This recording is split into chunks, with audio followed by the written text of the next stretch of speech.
지금 이전까지의 본문은 한 레위인이 이제 음행하여서 집 나갔던 자신의 첩을 데리고 다시 집으로 돌아가려고 하다가 이제 밤이 깊어서 베냐민에 속한 기브아에 들어갑니다. 그곳에 들어갔지만 자신을 받아주려고 환대해 주려는 사람이 없는 차에 한 노인이 그 레위인을 영접해 주죠. 그래서 이제 그 집에서 유숙하려고 하는 중에 일어난 일들이 오늘 본문에 있습니다.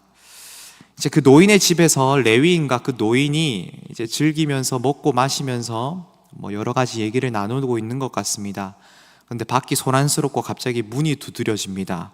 누군가 봤더니 그 기브아에 있는 불량배들이 그 노인의 집을 둘러싸고 문을 두드리고 당장 그를 끌어내라 라고 하는 겁니다.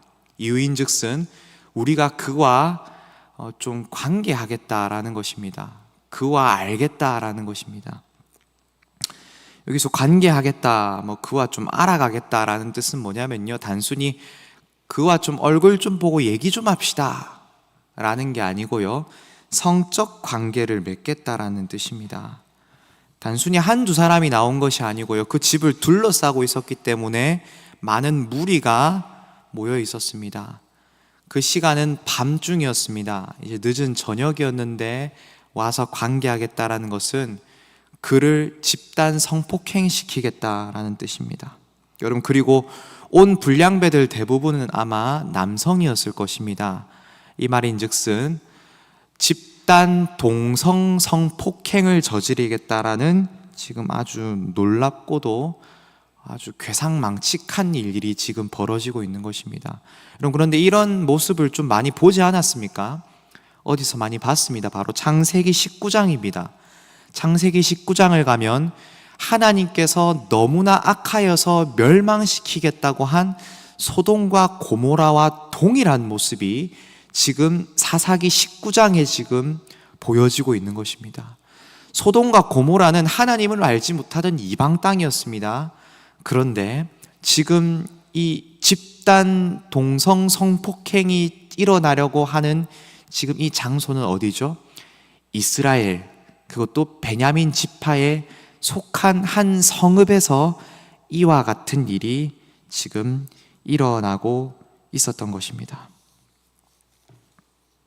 여러분, 하나님을 알지 못하는, 또 하나님을 왕으로 섬기지 않는, 하나님이 아닌 자기 소견에 옳은 대로 살아가는 이스라엘의 현실상, 타락상을 극명하게 보여주는 부분입니다. 여러분, 여기서 집단 성폭행, 동성애를 일으키려고 했던 이 불량배들이 누군지를 우리가 잠시 좀 살펴봐야겠습니다.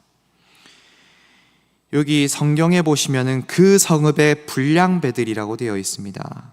22절 보시면, 그런데 이 성읍의 불량배들을 원어 그대로 해석하게 되면 벨리알의 아들들, 벨리알의 사람들이라고 번역을 할 수 있습니다. 벨리알이라는 말이 뭐냐면요, 무가치함, 악함, 불량함이라는 것을 의미합니다. 기본적으로 벨리알은 무가치함이라는 것을 의미합니다. 그래서 이것을 원어 그대로 직역을 하면은 무가치함의 사람들, 악함의 사람들, 불량함의 사람들이란 뜻이 되죠. 무가치함의 사람들이라는 것이 뭘까요?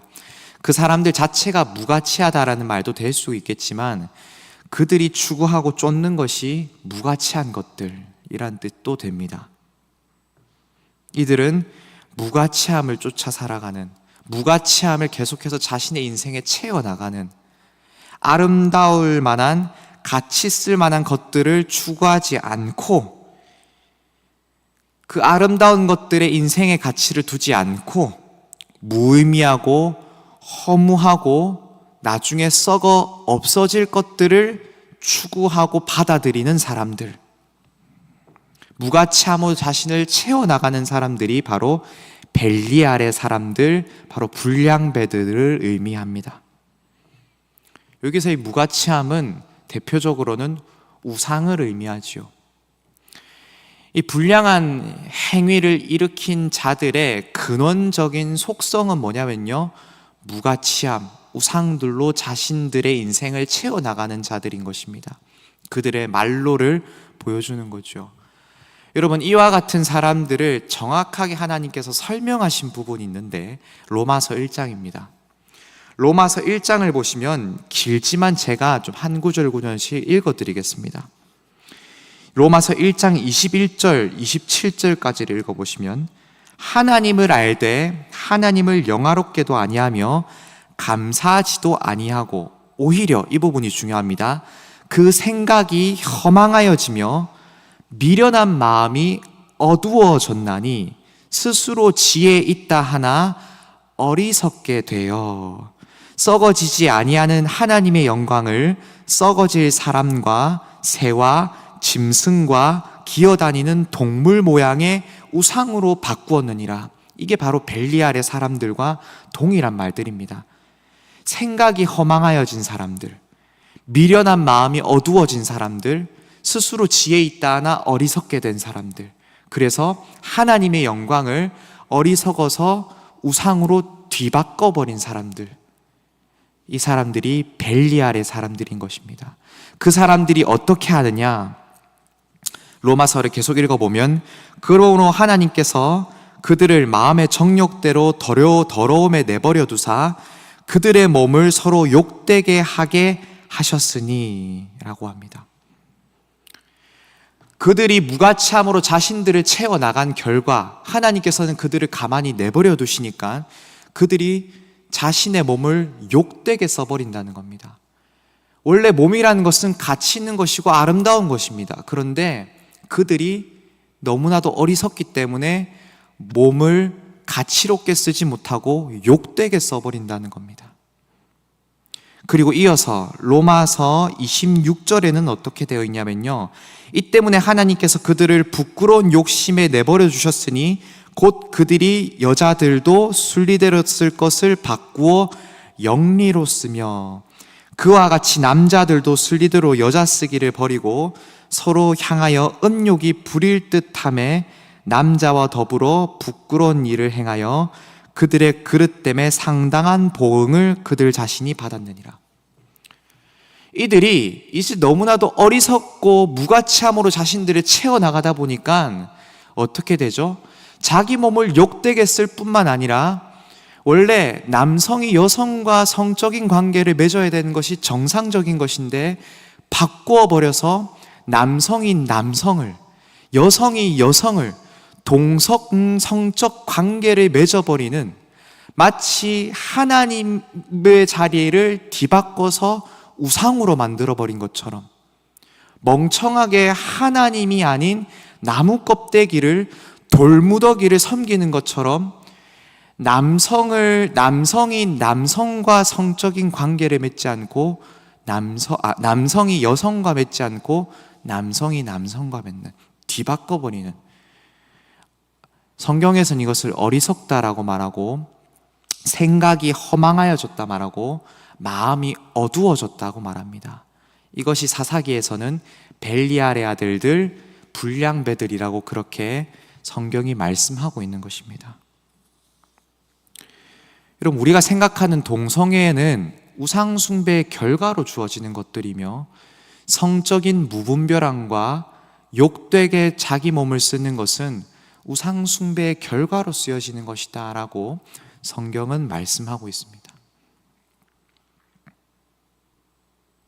이것이 바로 하나님을 버리고 하나님을 왕으로 인정하지 않으며 그것 대신, 하나님 대신 우상을 섬기는 자들의 당연한 말로며 결과다라고 하나님께서 말씀하고 계신 것입니다. 성도 여러분, 죄는 누룩과 같아서 예수님께서도 죄를 누룩과 같기 때문에 주의하라고 하셨고, 창세기에서도 창세기 4장에 가인과 아벨에서 죄를 저지르려고 할 때 하나님께서는 죄를 다스리라고 말씀합니다. 여러분, 죄는 누룩과 같아서 우리는 죄를 가만히 놔두려고 하면 가만히 놔두려고 하지만 죄는 우리를 집어삼키려고 합니다. 절대 가만히 내버려 두지 않습니다. 우리 삶에 있는 우상들, 우리 삶에 있는 죄들을 우리가 가만히 내버려 두면 결국 그것이 우리를 집어삼켜서 오늘 사사기 19장에 나와 있는 결과들이 당연하게 초래된다는 것을 성경은 경고하고 있는 것입니다. 이스라엘 백성들이 하나님을 떠나 자기 소견대로 살아가던 그 삶의 말로가 이와 같다는 것을 성경이 경고하고 있는 것이죠. 성도 여러분, 우리 삶에 우상이 없습니까? 우리 삶에 우리가 가만히 내버려 두고 있는 죄들이 없습니까? 그것들을 우리가 가만히 내버려 두게 되면은 그 죄는 우리를 가만히 내버려 두지 않고 누룩과 같이 퍼져서 우리를 집어삼키고야 말 것입니다. 그러므로 죄를 주의해야 하며 우리의 삶의 우상을 끊임없이 무너뜨려야 할 것입니다. 계속해서 오늘 본문을 보시면 무리가 두드립니다. 그를 내놓아라. 그런데 오늘 본문에도 참 안타까운 부분들이 있습니다. 그때 이 노인이 이렇게 말합니다. 제발 이 사람은 가만히 내버려 두시고 대신 내 딸과 이 사람의 첩이 있으니 이 사람의 첩과 내 딸과 상관하십시오. 그들과 즐기시고 제발 이 사람은 가만히 내버려 두십시오. 당시에 여성을 중요하게 생각하지 않던 부분들은 좀 이해가 되지만 사실 이 부분은 이해가 되지 않습니다. 그러나 어찌됐든 이 노인이 이 사람을 지키기 위한 가장 필요했던 부분이라서 이런 대답을 내놓지 않았을까 생각은 되지만 이유를 보시면 이제 화가 날 부분들이 생깁니다. 25절을 읽어보겠습니다. 무리가 듣지 아니하므로 그 사람이 자기 첩을 붙잡아 그들에게 밖으로 끌어내매 그들이 그 여자와 관계하였고 밤새도록 그 여자를 능욕하다가 새벽 미명에 놓은지라. 제가 오늘 이 레위인을 조금 욕하려고 합니다. 왜 그런가 하니 저는 베냐민 불량배들을 먼저 욕하기 전에 레위인의 잘못이 참 큽니다. 왜냐하면 오늘 본문을 보시면은 이 레위인이 자기 첩을 붙잡아 그들에게 밖으로 끌어냈다라고 합니다. 이것은 무엇입니까? 그 첩을 자기를 대신하여서 밖으로 내보낸 것이죠. 자기가 당하기 싫으니 이 첩을 내보낸 것입니다. 여러분, 이 레위인은 애초부터 자신의 아내도 아니었고 아내로 생각하지도 않고 그냥 자기 성적 만족을 위한 도구로 이 레위인은 첩을 이용하고 있었던 것이 오늘 본문에서 극명하게 드러나는 것이죠. 목사님, 어쩔 수 없었던 건 아니겠습니까? 라고 할 수 있지만 오늘 본문을 계속해서 보시면 상당히 곤란합니다. 26절에 보시면은 동틀 때에 여인이 자기의 주인이 있는 그 사람의 집문에 이르러 엎드러져 밟기까지 엎드러져 있더라. 27절 그의 주인이 일찍이 일어나 집문을 열고 떠나고자 하더니 그 여인이 집문에 엎드러져 있고 아무 대답이 없는지라. 여러분, 여기 보시면 지금 이게 무슨 말이냐면요, 이 레위인이 첩을 밖으로 내보냅니다. 좋을 대로 해라 하고 내보내는 것이죠. 그래서 그 불량배는 그 여인을 이제 끌어다가 다른 장소로 이동시켜서 집단 성폭행을 시킵니다. 그리고 성경은 새벽 미명이 되었다. 새벽 미명이 돼서 그 여인이 이제 불량배들의 손에 이제 놓여졌습니다. 그래서 그 여인은 어떻게 하냐면요, 죽을 똥말똥 죽을 힘을 다해서 자기 주인이 있는, 남편이 있는 레위인이 있는 노인의 집으로 한 걸음 한 걸음 몸을 이끌고 갑니다. 그런데 성경은 어떻게 표현하냐면요, 이 여인이 그 노인의 집 문 앞에서 엎드러졌는데 동이 틀 때까지 엎드러져 있다가 숨이 멎어 죽었다라고 표현을 합니다. 여러분, 이것이 보여주는 안타까운 현실이 무엇인지 아십니까? 이 여인이 그 노인의 집 문 앞에 엎드러질 때까지 이 레위인도 그 누구도 이 여인을 기다리지 않았다라는 것입니다. 더 중요한 것은 이 여인을 찾아 나선 사람이 그 아무도 없었다라는 것이죠. 더욱 놀라운 광경은 성경은 말합니다. 이 여인이 오든 말든 이 레위인은 아침 일찍 이제 문을 열고 이 마을을 떠나려고 했다는 것입니다. 성경 본문 원어대로 그대로 읽어보면요, 이 레위인이 아침 일찍 일어나 이제 자기가 갈 집으로 향하려고 문을 열던 차에 생각지도 못하게 뜻밖의 여인이 이 문 앞에 엎드려져 있는 것을 보고 라고 되어 있습니다. 그리고 뭐라고 하느냐? 일어나라, 가자라고 하는 겁니다. 그런데 아무 말도 없는 것을 보고서야 이 여인이 죽었다는 것을 알게 됩니다. 이것은 무엇을 의미합니까? 이 레위인은 첩을 사랑하지도 않았고 이 첩을 소중하게 생각하지도 않았던 것입니다. 성도 여러분, 레위인이 첩을 소중하게 여기지 않았는데 다른 곳에서 환대받는 것을 기대할 수가 있겠습니까? 레위인 자신이 그래도 가족이라고 들여놓은 첩을 소중하게 여기지 않는데 베냐민 불량배들이 이 첩을 소중하게 여기지 않는 것은 당연한 치사가 아니겠습니까? 자기 가족이 이 사람을 소중히 여기지 않고 함부로 대하고 자기의 정욕대로 쓰다 버린 이 첩을 누가 소중하게 여기겠냐라는 말입니다. 이것은 오늘날 우리 인간 시대에, 우리가 인간사에 아주 깊이 우리가 눈여겨봐야 될 부분입니다. 여러분, 우리는 상대를, 사람을 어떻게 이용합니까? 이용한다라는 말이 정확할 것 같습니다. 우리는 나를 위해 상대를 이용하는 경우들이 많습니다. 내 만족을 위해 상대를 이용합니다. 심지어 내 만족을 위해 내 아들과 내 자녀들, 내 가족들까지 이용하는 것이 죄악된 인간입니다. 오늘 그 모습을 이 사사기가 적나라하게 보여주고 있는 것이죠. 여러분, 가족이 가족을 신경 쓰지 않고 책임져 주지 않고 사랑하지 않고 소중하게 여기지 않는데 어디 다른 곳에서 환대받기를 기대하면 안 되는 것이죠. 오늘 본문에 일어났던 이와 같은 추악한 사건은 사실은 작게 보면 레위인 한 사람이 가지고 있었던 작은 죄였습니다. 레위인 한 사람이 자기 첩이 음행했음에도 불구하고 죄를 죄로 지적하지 아니하고 가만히 내버려뒀던 것, 그리고 이 레위인 한 사람이 자기 첩을 어떻게 했죠? 소중하게 생각하지 아니하고 자기 만족을 위해 이 첩을 데려다 놨던 죄. 작게 보면 그럴 수 있습니다. 목사님, 그게 무슨 죄입니까? 모든 사람이 다 그렇게 하는데요. 그런데 그것이 가정의 죄가 되고 한 집단의 죄가 되고 한 지역의 죄가 되고 한 지파의 죄가 되고 한 나라의 죄가 되면 어떻게 될까요? 그것은 결국 전쟁으로까지 치닫게 되겠죠.